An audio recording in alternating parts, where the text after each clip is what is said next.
And I think as technologists or even folks who can kind of see how and where things like technology have made its way into everything sort of e-commerce and how that's translated to a much more sort of digitally focused delivery experience. These changes are everywhere, but obviously there's a lot of change happening in the last mile delivery business, which has been around for decades, right? And so yours is a larger sample size than mine, but in the last 4 years, because I think it's also fascinating, and we'll talk a little bit more about it. Our EasyPost kind of sits in between both shippers and carriers. Can you kind of highlight, what the maybe to sum it up over the course of the last 4 years, some of the major changes you've seen from a technology and sort of rate of change of use of technology in the last mile delivery spaces look like?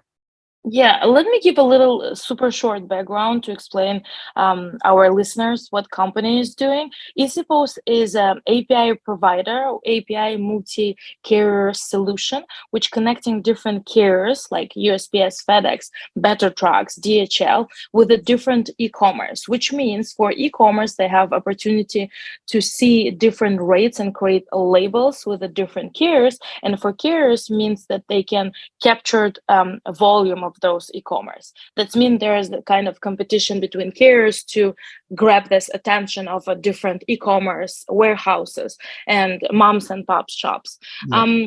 Changes I see, I think I'm like slightly start mentioning this, that big players, they're very classical in terms of like their solutions.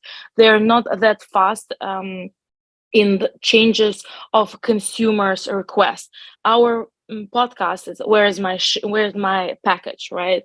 And we're talking about tracking, right? Like the tracking solution, for example, by original carriers, served much better. Like they understand, like, okay, this is experience. There should be some gamification. There should be some ability to see on the different stages where is the package. Like there's a detailed explanation where our classical carriers, they set up this process. They were one of the first, but times are changing.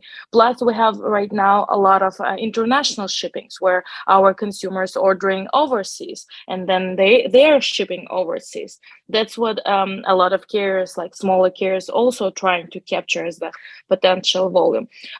In terms of technology, I think big players start to understand that SMBs, small and medium businesses, are very attractive. Even before it was difficult to justify because it's a smaller volume in terms of the packages. If we're taking like those small and medium business, but if we capture them all together, it's a huge market.